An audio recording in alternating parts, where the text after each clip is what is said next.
This model is going to help us understand the 4 market levels you need to know for the SIE.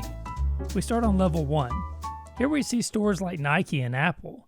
What do these stores have in common? Well, when you buy from these stores, you're buying directly from the company. It's similar to level 1 or the primary market with securities. That's when you're buying new securities directly from the company or government, like an IPO for a stock or a new issue on a bond. The counterparty on the other side of the trade is the entity issuing the security.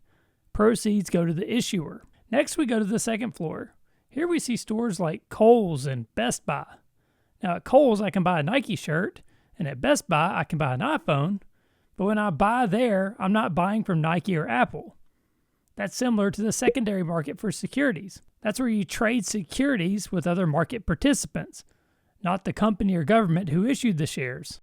When you buy a stock in the secondary market, you're buying from another investor who previously bought the security, either from the company who issued it or from another investor. For most retail investors, this is where the far majority of their activity happens, in the secondary market.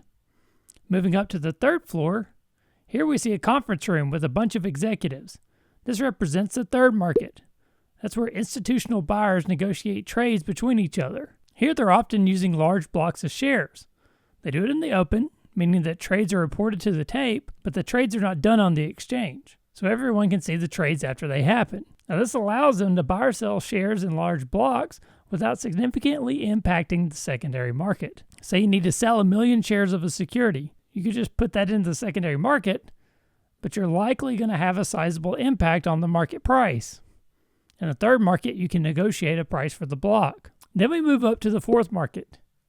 Here the lights are turned out, and we see just a single computer. That represents the fourth market.